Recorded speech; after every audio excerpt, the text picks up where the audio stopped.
Perfect, it's recording. Okay, so like I mentioned, we're going to be learning about Sentinel. We're going to be learning about all the different things that make Sentinels tick at the most fundamental level. Hopefully you'll be able to use this to kind of get introduced to the role, use it to kind of counter Sentinels and kind of figure out what they're doing that's making them tick. Where we'll be covering things like what the roles are, generally what you'll see on defense and on attack. There's some different things that you might see between them, and some of the concepts that you need to cover that you might need as a Sentinel or that you might need when you're trying to help your Sentinel. Okay, so let's start with the first few things. Okay, there's enough Sentinels in the game that at this point in time, the playstyle has become a little bit muddled. Okay, we have players like the hard anchor Sentinels. These players are those like Cypher and KJ. We have players that are a little bit more lurky, such as Chamber. We have more kind of fortress-like characters like Sage, right? These characters right here are very, very common. I mean, same thing over here with Deadlock. She's a little bit of that mixture between the two of them, right? And over time, we'll start seeing kind of roles develop in the future. And we'll start seeing this role a little bit more. Maybe we'll see one right in the middle. We're not going to be talking about what a classic Sentinel or something like that is. These are just the characters that we have. The role that you have varies per side. On defense, it is very common for you to be the guy that's going to be holding that site. You're going to be the one that's going to hold on to it.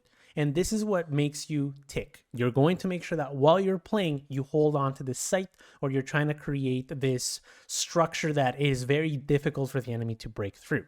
You are going to be that person that players are going to rely on when you're trying to hold on to one particular area.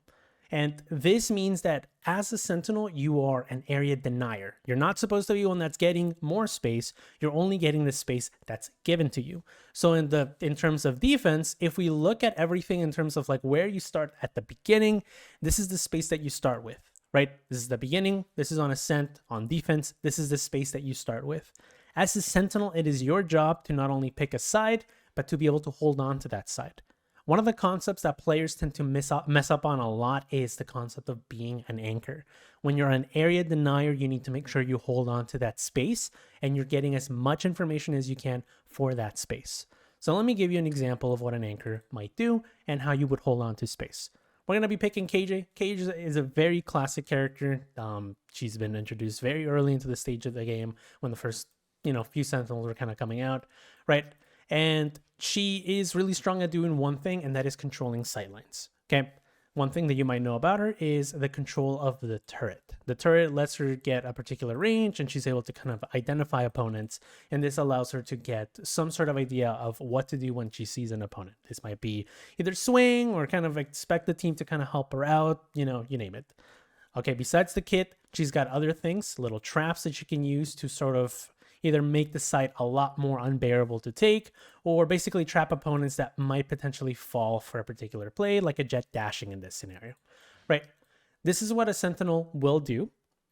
However, when you are an anchor and when you're trying to hold on to this space, you need to make sure that you have an objective in mind. And that objective might be either hold on to this space of the map, or holding on to this side of the map, holding on to lane, for example. All of these things kind of come into mind when you're trying to hold on to space as a Sentinel. Excuse me. And when you're being an anchor, it means that regardless of what's happening on the opposite sides of the map, you are staying here because your objective has been set in stone. When you are playing and you notice that there's players that are, kind of making noise towards this space, I find that early players either don't know when to rotate or they don't know that they should be staying here. I find that most often than not, they rotate upon the first side of noise because they want to be there ASAP. And what happens is, because of the changes that have been happening with the game, you no longer have the range to do so on a character like KJ. Of course, you can do it with something like Cypher, but of course, the same thing occurs where if, for example, someone steps on your trip, something like this, for example, and someone steps on it, you're not there to really use it and use that utility for yourself. Same thing if you're not in the range of KJ, right? Same thing if you do something like with Sage Wall and you kind of come in and the first thing you do is you put down a wall and then you step away from it. Well, you've kind of now just let this be a very flimsy set of control that you can easily lose at any point in time. The goal of an anchor is to keep control of sight. You're not going to leave unless it is explicit that you need to do so. So when you're an anchor, you hold your sight. Anyone can be an anchor, but it is perhaps better for a Sentinel to do it. They have the equipment to do so. They're perhaps most suited for this role. Other ones that might potentially fall into this category are controllers that have a little bit more traps set to them. So for example, someone like Brim, really good at setting down long-term smokes and then perhaps putting a molly to prevent any other pushes. Other characters might be something like an initiator that can give some more information prior to a site hit, right?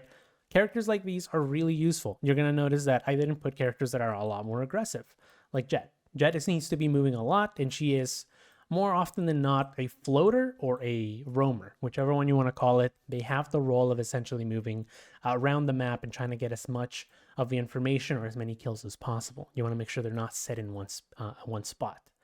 So when you're an anchor, how do you know when to rotate? When do you really move? There's a couple scenarios where you might say, okay, it's time for me to rotate, or there might be some situations that are very common for Sentinels to use as a rotation. Number one is smokes, okay? A very classic ploy is whenever a site is being hit, smokes need to be down. Otherwise, they are very weak on that push. So when you're a Sentinel and you see both smokes on your site, it is very safe to assume that a site is going to be hit. It is very safe for you to assume that this place is now in danger. They've now blocked off your entire team on the opposite side over here on CT or on market, for example, on B. They no longer have the ability to help you unless they push past those smokes. This is why smokes are a really good indicator that a push is coming. Now, of course, you can say, well, they can fake them and they can rotate up onto the other side. But then what happens? They lose both of their smokes, making the second hit a lot harder. They lose that second smoke, potentially, like, for example, on Omen, they don't have any more smokes. So if they do decide to rotate, that smoke's not coming back until like later in the push. Okay, so you have that advantage over them. Things like, for example, if they decide to re-hit, right, they might not be at full strength because they no longer have the element of surprise. Maybe everybody already rotated over, right? So use those smokes as an indication that they are going to push. Usually ask, are the smokes down? Are the smokes down? If the smokes aren't down, then there's no reason for you to rotate early. Of course, they can use that as well to kind of catch you guys off guard. They might push without any smokes or just a singular smoke. Pay very close attention to these because the lower ranks do not tend to fully grasp the power of putting both of their smokes down, and they tend to just use one or misplace one that may seem like a fake. Okay, just be aware of the context of which individual rank you're in. So I would say that up until maybe low silver, you're going to be seeing misplaced smokes or maybe a lack of smokes. As you progress further down the ladder and you start getting better, you're going to start noticing these smokes a lot more. Okay, the age of the game is like around like year 3, almost year 4 or something like that. It's been out for a while. Okay, it's been out for a while. People already know that smokes need to be down. Okay, this information at this point is becoming commonplace. So make sure that you're very aware of those two smokes when you're rotating.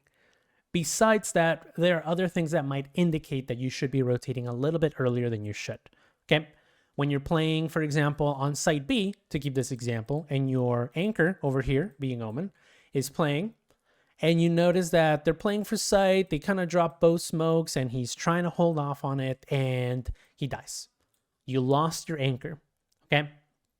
It is very common for your anchor to die when, for example, they get caught off guard, or maybe they use a lot of utility, or maybe something happens. Maybe they drone out with Sova and a null catches them off guard, right?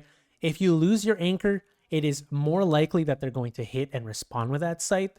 And this is where you do something called pivoting, okay?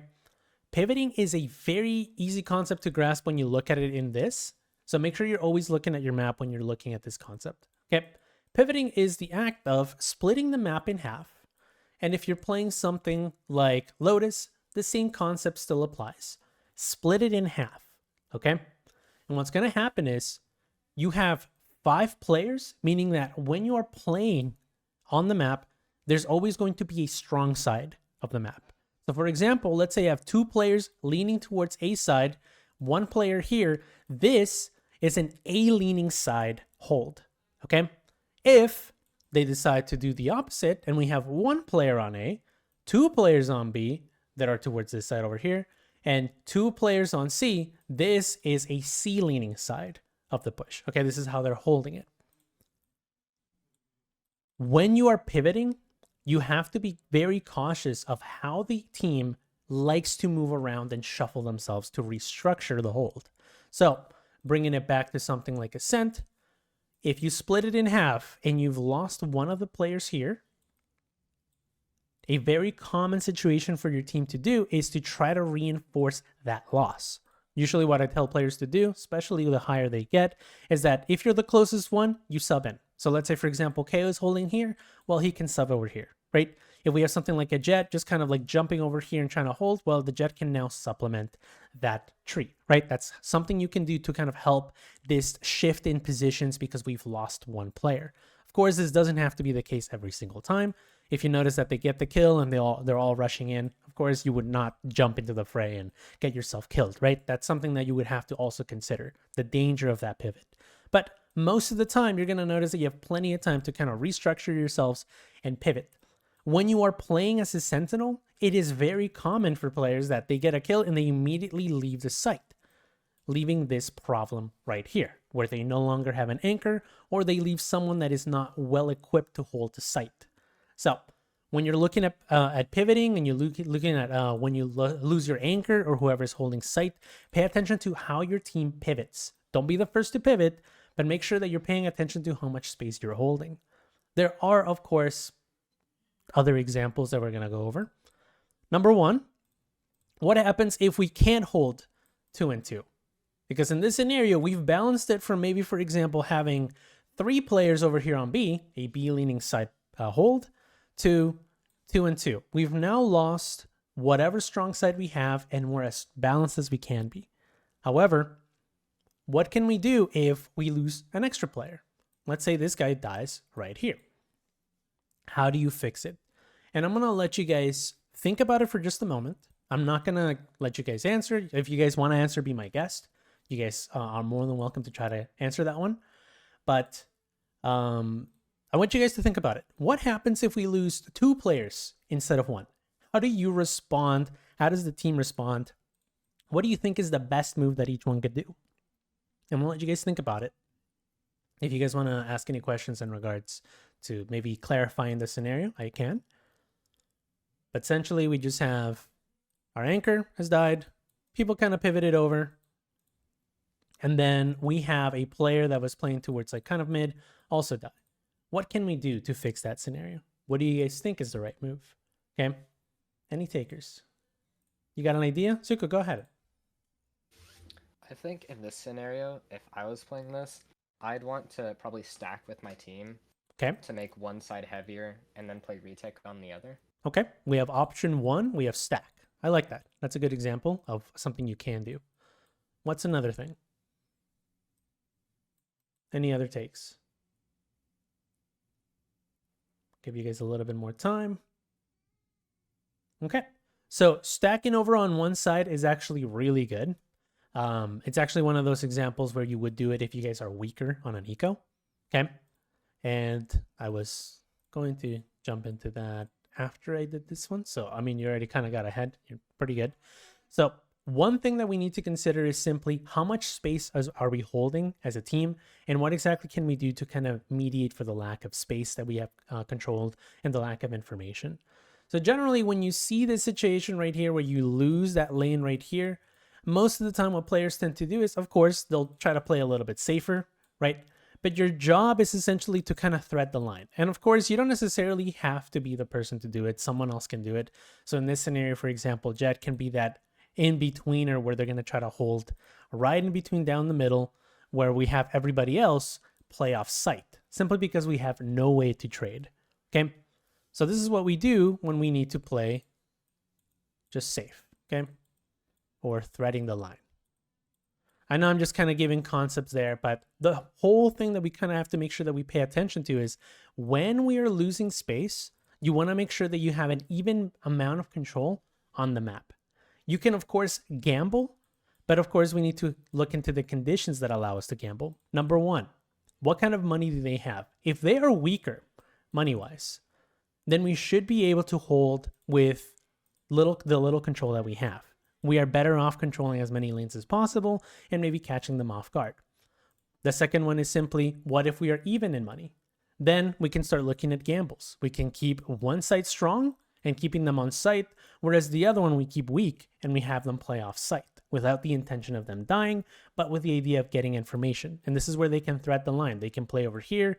They can jump over this box over here in the back, get information over here, and maybe get some information from the turret that they have placed, or the trips, or the camera, you name it.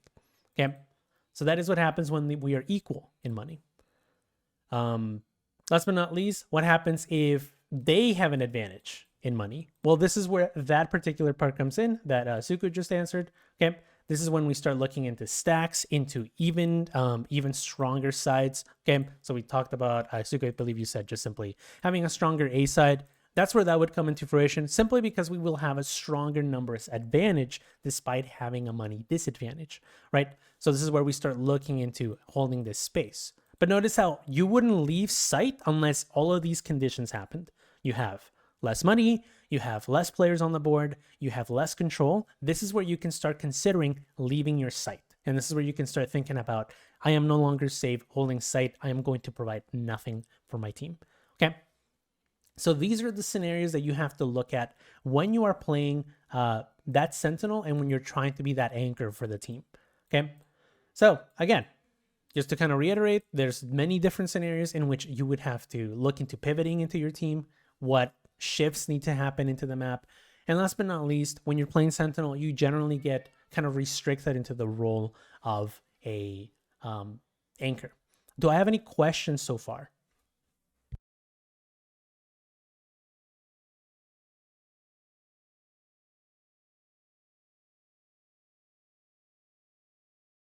None? Perfect. Okay.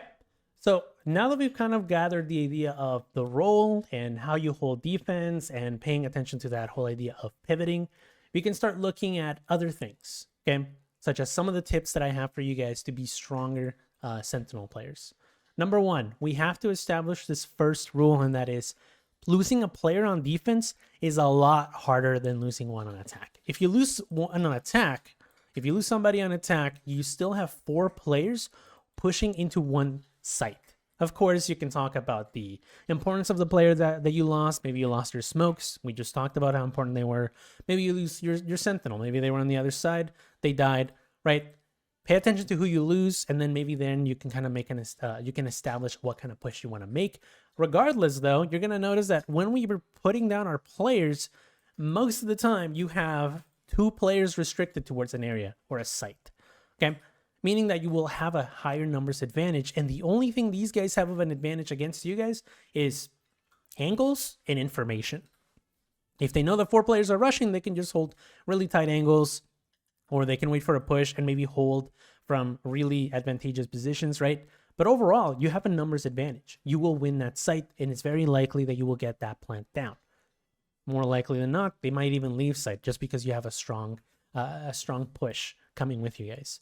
So losing a player on defense is not as effective as losing. It's not as effective as losing one on attack, simply because you're not going to be having that same strength. Overall, when you lose a player on defense, it ends with you losing a little bit of sightlines, a little bit of control, because a lot of you guys are already spread out. Okay, so number one, make sure that if you're playing, you're not playing to die. You're not playing to be traded off once. Okay. When you're going to hold as an anchor, you got to make sure that you are getting really good at taking multiple fights at once. And this is where the responsibility of the Sentinel starts becoming a little bit muddy. People think that it's just a support character. You shouldn't be worrying that much about your aim. And some others are, it is the importance of the Sentinel to be strong mechanically to be able to hold a site by themselves. And wherever you stand on that spectrum is completely up to you. However, you need to make sure you know what your strengths are as a Sentinel to be able to kind of hold site on your own. So for example, myself, I feel like when I play, I like to be a little bit tricky. All of my setups tend to be for the intention of giving me an advantage. So a good example of this is I can kind of trade off of this turret. I play stairs. Okay, so in case someone likes to swing and try to kill that turret, I'll try to get an early pick before they even get into sight. I'll play a little bit aggressive. I'll try to get a pick to get that number advantage. If they come towards sight, I'll try to use my traps. As a good example, we can use these mollies over here. And we can use this trap right there to either buy me time or use it to get a free kill while I'm playing back sight. Because my intention is not simply giving up sight, but it is to get 2 picks. If I lose my life here and my entire team is still alive, they're going to be playing a 4v3. And that is the goal that you're going to be getting into. So if you feel like you need to get stronger as a Sentinel, use this as your threshold. Okay? Can I get 2 kills on defense? You don't have to do it every single round. Sometimes it's really impossible to do. Sometimes they just really know what you're doing. And sometimes you just whiff. Okay? But if you can do this consistently, let's say out of 4 times that they pushed you, you got it 3 times, I would say that you're already on top of everybody else. Okay? It doesn't matter whether you lost a sight. You've already done more than enough for your team. And I want you guys to be perfectly okay with dying. It's something that everyone, like, it happens to everybody, especially on defense. But you guys need to be comfortable with that idea. And you need to be comfortable with being swarmed a lot of the time. Of course, the responsibility of holding a sight is not just destined for that of a Sentinel. There's a lot of other things that a Sentinel can do, and that is rely on the team. And this is where I tell players, if you're playing in a round where you can't rely on your team, or you're playing in an elo that you can't rely on your team with, then I recommend that you start paying attention to 2 concepts. Number 1, have multiple setups for one site. And number 2, make sure that you're kind of playing around your team and you're alternating sites. So a good example of this is simply, I just gave an example of this site actually. Okay, this is a good example of this. I am playing back site. My setup is intended to kill any person that's trying to come into sight, any person that's trying to kind of play towards me, and I'm buying my team time when they're trying to rotate off. Another setup might be, maybe I'm playing a little bit more for that push. And I'm playing, for example, with a Sova in here. And what he's doing is he's waiting for them to entry. We're getting that information from the turret. And the second that they push in, I'm going to be swinging off of that dart. Okay. Or maybe I'll try to wall bang them from back here. And maybe another setup is me playing back here simply because I know that Sova has been hitting their darts and I can play back here and just kind of catch them off guard as they push in, right? 3 different setups. You're going to notice that the setup changes a little bit. It doesn't have to be crazy. It doesn't have to be huge. As long as you make slight setups and slight setup adjustments, you'll be golden. I also tell players that if they really don't know where to start kind of looking up guides. Okay, obviously I can't give every single guide for each individual character. So I recommend that you kind of look over into setups of the current players that are in meta. So for example, Cypher, really strong in the meta. KJ has remained strong and is very consistent. So look into those characters for maps and try to find a setup, at least 2 to 3 setups. Okay, 3 is already pushing it. I feel like that's already more than most people know. If you want to be a know-it-all and you feel like this is the character that you like, maybe 4 and 5. But again, that's pushing it, right? Know enough setups that when the team is coming to you, they don't know where you are. You could be playing backside. You could be playing stairs. You could be playing backside, waiting for a push. Okay? All of these things come into mind when a team is pushing you and it keeps them on their toes. And the second thing is, what happens if you have 3 setups on B and 3 setups on A and you keep moving back and forth? What do they know? What do they expect? And this is when I tell players that need to get better at Sentinel to learn to alternate between sites. It's easier when you start reading the opponent. So for example, we talked about conditioning in the past. If you know that every single time the enemy KJ likes to drop it down here because they're going to push, right? Then you know that you should have a setup according to this, right? Maybe you can have a setup for playing backside because you already know that they're going to be throwing an ult anyway, right? And maybe you know that whenever they're pushing in here, they like to push and plant immediately. So maybe you can stall that plant. Maybe you can throw mollies over there, right? Something of the sort, a very slight adjustment, something you can do to counter the opponent, right? Maybe you know that they like to push directly with a KO and they like to push directly into A. Well, you know that whenever KO ult happens, your utility is pointless. So you wouldn't set up on A if you know they have KO ult, right? That's an alternative that you can have just because you've kind of read how the opponent is playing. Now, by no means, this is a one-on-one class, right? So this is just you kind of getting used to the concepts. Try to just read the opponent. If you have a hunch, they might come B, okay? You have absolutely no reasoning as to why they might be coming B, just go B, okay? I find that players hesitate a lot, and that makes them worse overall. If you feel they're going to push B, why would you try to have a weaker hold on B, right? If you feel like they're going to be hitting B, have a proper site for B, right? Don't give me that. I find that some players like to do everything at once. They like to put this here, and they're like, yeah, they're gonna come B, and they give me a setup that's designed for a more of a default, right? That's really not gonna do much for your team. If you have a hunch, just kind of follow through with it. Okay. Most of the time, you're gonna notice that most of the plays are not even that convoluted, especially in ranked. People are very for the lack of better terminology, they're very dumb. Okay, they're not gonna don't give them the benefit of the doubt. Don't give them that respect. Most of the time, the only times you really need to give them that respect is if they're ego swinging you and you're losing. Okay, then you know that you need to play more passive. That's the only time. Follow that hunch. If you lose that site just because you put everybody else and you knew that they were gonna come to your site and they didn't, that's fine. Shrug it off. Who cares? Because at the end of the day, you need to kind of learn as to why they didn't come to your site.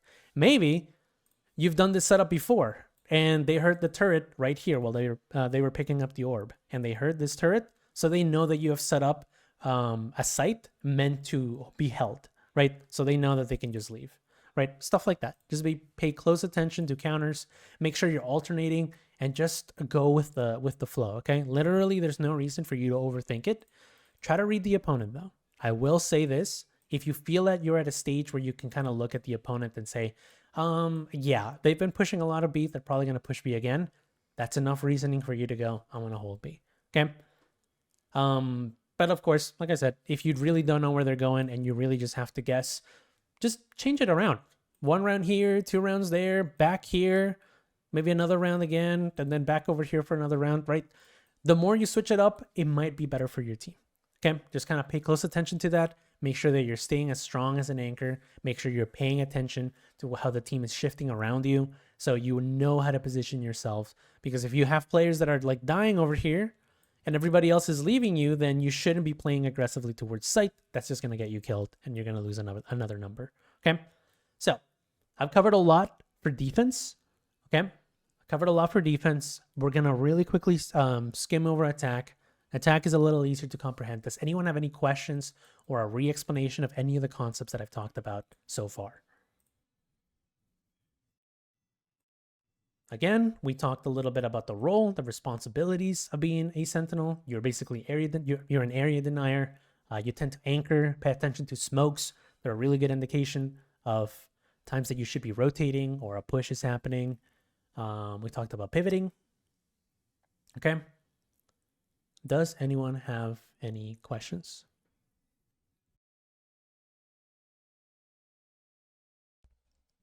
None? Perfect. Okay. Hopefully you guys all kind of nail it down, and I'm going to be uploading 3 classes today. So if you really want to go over this, you can kind of look at the class tonight on the YouTube channel. So let's talk about attack. On attack, it is a lot easier to say that your role is a little bit more lax. You're not really as responsible for that attack push as something like a duelist. Maybe you're not as responsible for keeping control of that site once it happens. You can say a lot of different things that might fall into the Sentinel just simply because you've done your job on defense. But there are things that you need to keep in mind. You're still an area denier, and you're still really good at anchoring. Okay. Combining those 2 concepts together gives you a couple of options. Okay, the first one is understanding map control, especially from the last class that we did. We understand that the more map control that you have, the more options you have. So if I'm over here and my entire team is playing towards A, I know that if they push us off and we cannot go A, they have the safety of coming over to B. This is an option that I've given them simply because I played towards B. Okay, you don't always have to play towards the opposite side of where your team is. You can always play with them, but try to hold their flanks, for example. You can play over here while your team is pushing forward, right? But at the end of the day, you're doing something to help your team control some bit of space. And we're going to cover 2 to 3 different ways of doing so. The first one is playing 4-1s. What I showed earlier, having 4 players towards one side, say your Jet, say your KO, maybe you have a Fade and a controller, and you playing on the opposite side of the map. This is an example of a 4-1. 4 players are towards one end of the map, and 1 is towards the other. This is very similar to leaning sides, okay? If you split it in half, you guys are going 4 players towards one site, right? Very similar to what we just covered. When you're looking at it, there's a couple options that kind of pop forward. Number one, you can keep this space and you can deny it to anybody that wants to take it. So for example, enemies that might push up, enemies that might lurk up, enemies that might try to take space away from you, you can kind of take that away from them back simply because you held onto the space. Okay. Number two, of course, we have rotations. We have the option of giving your team that rotation like we talked about. And last but not least, the classic one is taking space that has been given to you for free. And this is what's considered lurking. Okay. Lurking is perhaps one of the strongest components of any Sentinel. And it was at its most egregious when Chamber was a thing. If any of you played during the Chamber era, you know how easy it was to lurk with that guy and be in a completely different spot at one point of the game. So when you are playing and you're trying to make sure that you're paying attention to how your team is getting space, we have to follow a couple rules when you're lurking as a Sentinel. Okay, number one, you want to make sure is you're cutting noise. Okay. What happens if your team is pushing over here and you immediately start making noise? The obvious answer is simply they know that they're going to know that there's a player right here. And if they know how to count utility, a smoke, a dash, a dart, or a flash, and a dart over here again, if they know all of this, then they are going to know that you're alone. This is one example of having a single player identified just through utility alone. Make sure that you're cutting noise. Number two, you don't lead. Okay? I find that a lot of players think that while everybody else is pushing, they need to be a solo fake. If you feel confident with your aim and you think that you're the one that can take this fight against the Jet over here, so be it. I'm not going to stop you. However, there's a lot more success when you let your team make some noise, try to take sight, and as that's happening, you slowly start poking for space and slowly start gaining a lead just simply because they completely forgot about the area they were holding. This is a very common place for you guys to get control of an area or perhaps get a pick against an opponent. Okay? This is really, really easy to do when your team is really confident with pushing. Okay? So make sure you're not leading. It's really easy to do. All you have to do is just wait. If you feel like you want to lurk, make sure that you're letting your team know ahead of time so they know that they need to push. Because if everybody's cutting noise and you're trying to push up, you're going to die. And if you don't die, then you just get a bunch of damage. It's untraded and it was unnecessary. Okay? You're not making any noise. You're letting your team do it for you and you're not leading that push. Last but not least, regardless of the opportunity that you're picking as a lurker, you got to make sure that you understand positioning. And when you're picking that position, that power position that you hold, you got to make sure that information is greater than anything else that you can give your team. Okay? Because I find that players that try to lurk always find themselves in this scenario of my time here is wasted if I don't get a kill. And it's very common for players in higher ranks. I would say around the Ascendant, it's very common for them to get greedy. And they'll do something like, for example, they'll try to push up and then they'll start triggering all of these traps. They'll try to push up, trying to get someone over here by boathouse. No one is there. And then they get killed, right? This happens a lot. And this is some of the mistakes that I find that players are not aware of. If you are here and you're holding this space and you know that they're not pushing this way, you have a trip, maybe perhaps a camera over here, and you know that there's no noise coming this way, what can you tell your team that's about to push A?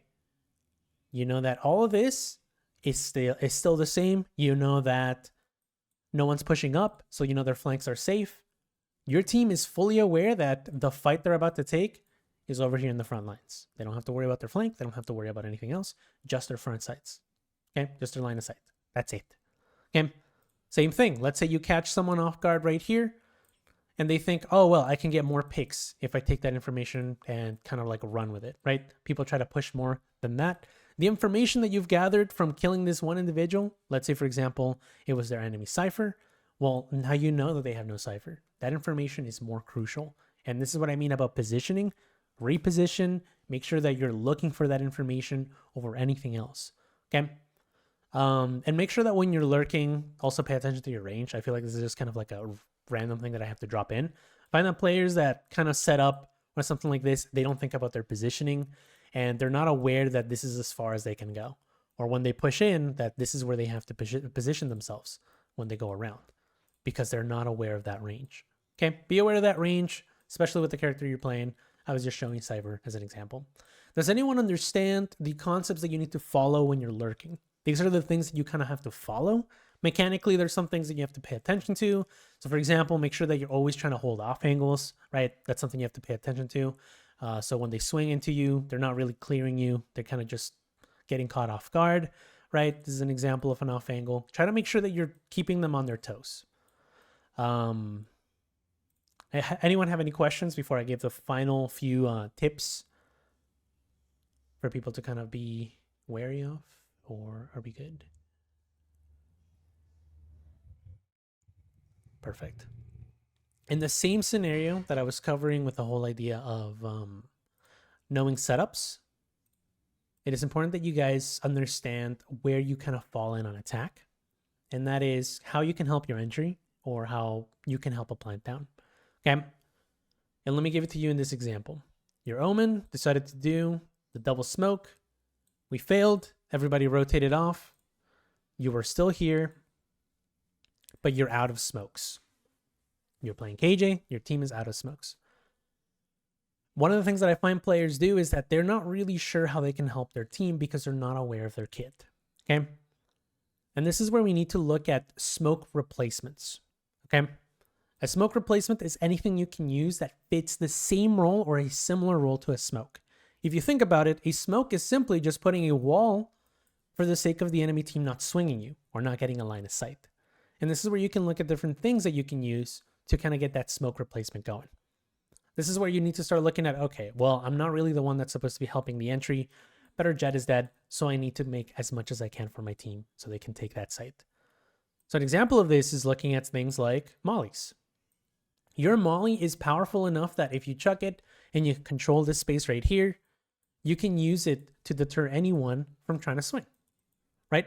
You can use it as a momentary, a space that you can use for your team so they don't get swung. And if they do, they have an advantage because they are currently taking damage, right? You can also use it for information. If you throw one and then the other and they shoot one, well, now you know that there's one there. So you can use that to your advantage. You can use things like cipher cages. They're not necessarily the same as a smoke. They function very similarly, right? Same thing with a jet smoke. These are very similar replacements or supplementations that you can use for it, right? Things like using, deadlock, right? You can just kind of throw in your grav net, right? Same thing. You're doing with the intention of kind of slowing them down. You can use it to kind of choke up locations and making sure that when they try to push up into you, they don't get any reward out of it, right? Second thing, when you're helping your team push, try to give them as much information as you can. You can help supplement whatever role is missing. So for example, if we are missing that entry or we're missing those smokes, we can do this, for example. On defense, if you don't have a lot of utility left, well, you know that your utility is not really going to be as useful later in the round. So you can help your team entry. So you can supplement that role. Maybe on attack, your Sova died and you don't have that information. Well, you still have your camera. You can use it for entry. You can use this turret to kind of give you some free information before you entry, right? These are things that you can help your team do. A little bit more advanced, but of course, it's something that you should keep in mind if you're finding yourself struggling on attack. Last but not least, make sure that when you're using all of these things, all of these supplementations for smokes and maybe supplementations for any other role, you're trying to keep in mind that once you plant, you pay attention to your kit and see how you can help your team out. For example, KJ has lineups. So the same way that she has to learn those setups for both sites, she still has to put in the work of having that extra option of playing lineups. If she doesn't want to, she doesn't have to, but it's an option. Okay. Something like Cypher. I only used one of my trips for flank. I didn't use it anywhere else. Okay, then you can use it to kind of lock up any location that might be useful, right? You can use it as an extra stage in that push, right? something like chamber, right? For example, I still have like my trip. Maybe you can kind of throw it back in there. I don't know, something of the sort. I'm just spitballing at this point, but I just want to make sure that you guys really nail the idea that once plant is down, you can kind of use the rest of your utility to kind of lock down the area, lock down the zone for your team to help you out. Okay. And that's it. Okay. One final tip that I kind of have to give everybody that I just kind of missed when I was reading my notes. Don't lurk every single round. Okay. I find that even though you play that 4-1 and you can have a really, really, really effective control of sight, okay, I recommend that a lot of you don't lurk every single round, and that is push into the enemy. I would suggest that you instead use it as a form of getting quick information. Hey, then push early, and then you rotate off. Or if you are starting with your team and you're not lurking a lot, then you can kind of break off the team later in the push, just in case things start looking a little bit bad. You can break it off with another teammate, so the two of you can kind of go off and maybe take a site or a piece of space together. But I recommend that you don't lurk every single round. Out of the entire 12 rounds of a half on attack, maybe do 6 of them. That's half of them, right? The other half you can use to help your team entry, like I mentioned. You can use it to set up mollies for that entry, like we talked about here. Maybe KJ has a molly that lands right here. Notice how much she's doing. She's now getting rid of this space for people to kind of worry about, right? Overall, your job is to essentially hold down space and to deny it. Everything else just comes as a bonus. If enough people push you and everybody dies, that's a bonus. But at the end of the day, your job is to hold down the site. If you're noticing that they're never coming to your site, you're doing your job. But at the same time, it's where you have to start looking at things like, how can I be more effective? Start looking into switching back and forth. Maybe you'll have a game where you hit every single site, and every single site that they hit is the one that you were on. Perfect. If you have a game where they never come to your site, it happens. But try to pay attention as to what exactly is making you miss that. Are you too scared to make an aggressive push with your team to kind of get that space over here, maybe getting a trip more aggressive? I don't know, something of the sort, just spitballing again, making sure that you guys are aware that you can always switch something up. Okay. And that's that. That is the class. Hopefully this kind of gives you a broad understanding of how Sentinels work. Of course, this is the 101 class, so a lot of these concepts were foundational. There's always something to learn past this stage. So if you already knew a lot of this, then I recommend that you start looking into more aggressive setups, start looking into more teammate-based oriented setups. So for example, holding an aggressive smoke that takes out over here with a turret, and then just playing against this smoke, right? That's something that you would do with an Omen. Looking into more aggressive setups can help you get more space early and establish a stronger line of control. You would have all of this space as a good example of this, right? But if you didn't know all of this, then thank you for watching, and hopefully all of this kind of helped you understand a lot of the concepts that we covered. Does any of this bring up any questions? Is there anything that you guys want me to cover as the last second thing? If not, the class is over. Any last few questions? Can I ask something really quick? Yeah, go for it. So I'm super new to Valorant. The most I have with shooters, like any kind of shooters, was Rainbow Six, and I was also pretty dog at that. Can you point me in the first direction? Like, what should I work on first off? Okay, so I'm just gonna ask you a couple questions. Do you know the maps? No. Okay, so start playing Swiftplay, learn the maps. Secondly, you said that you've had some FPS experience with Rainbow Six.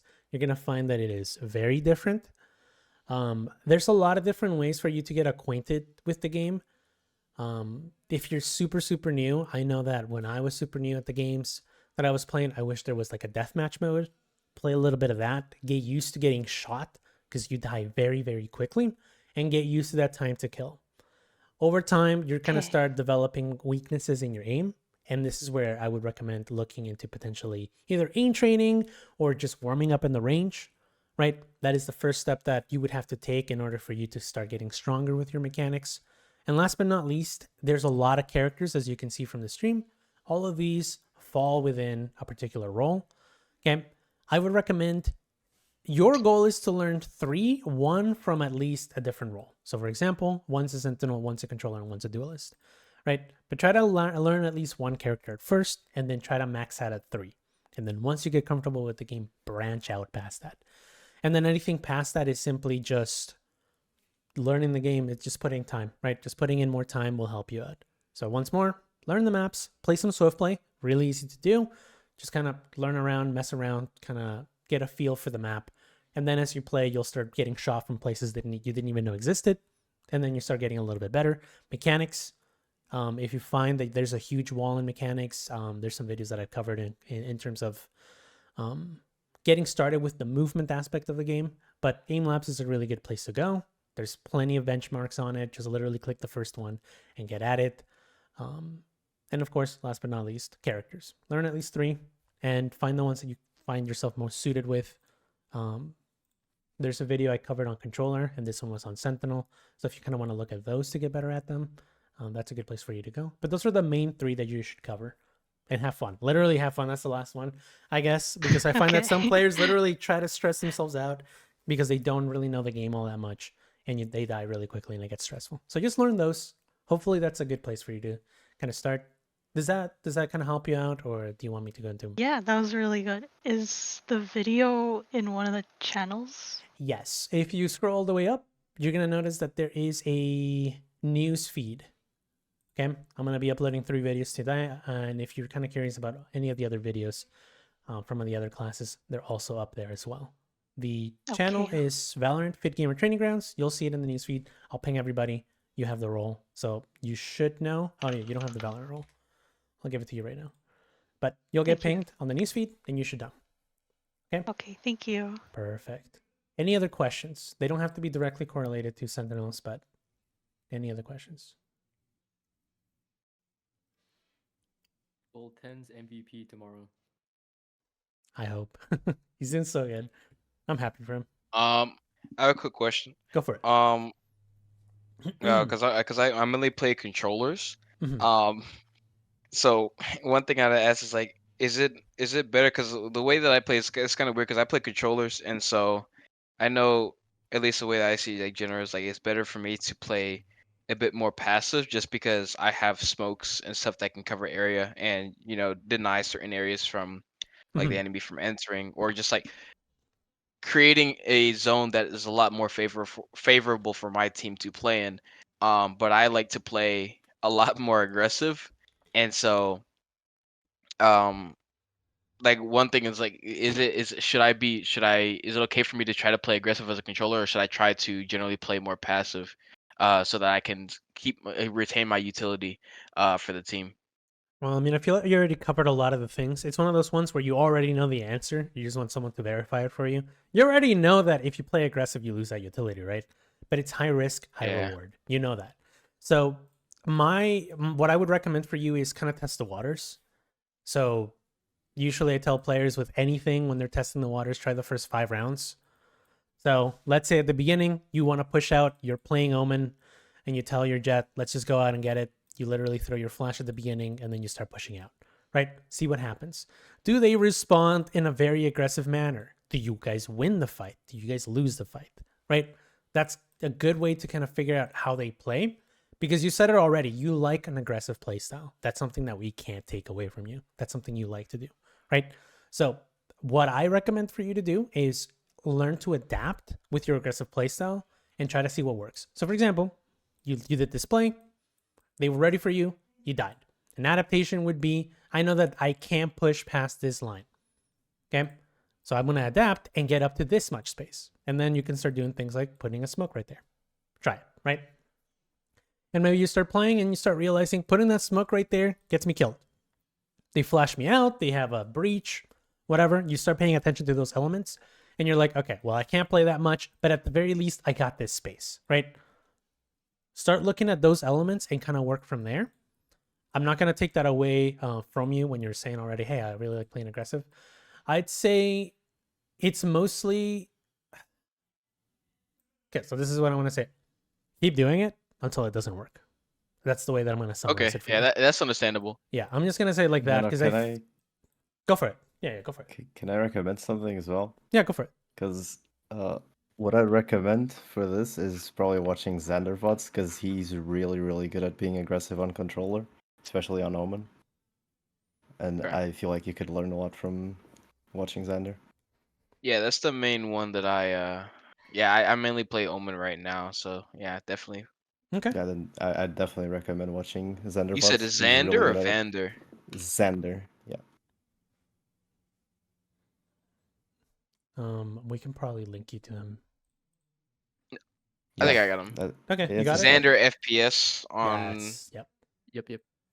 You can Okay. find VODs on YouTube or you can go to his Twitch channel as well. He's really good at that. Yeah. Okay. Yeah. Thanks. I appreciate it. Yep. Perfect. Yeah.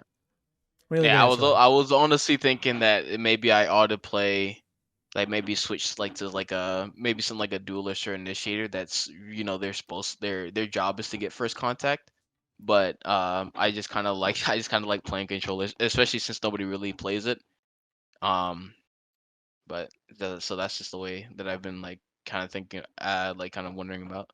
Yeah, But no. yeah, I appreciate I the know that insight. there's some players that are like, no, I play really passive, so Sentinel's my pick. But like I mentioned, you're just trying to anchor, you're trying to hold on to a particular piece of space. So in this scenario right here, right, you're like, a controller needs to live. That's what the role that you've placed in your head.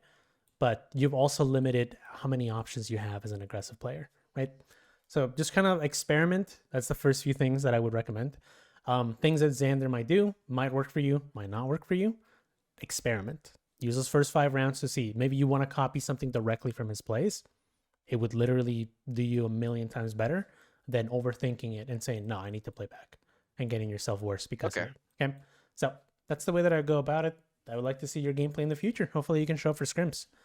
Maybe we can point you in the right direction Yeah, there. I recently came back here, so I was gonna see. Just I came kind of late with the class, but I'm gonna try to get to the next one. No worries. Thursday, by All the right. way. All right. Yeah, I'll catch you later. For sure. Any last few questions? About to close it off. I'm good.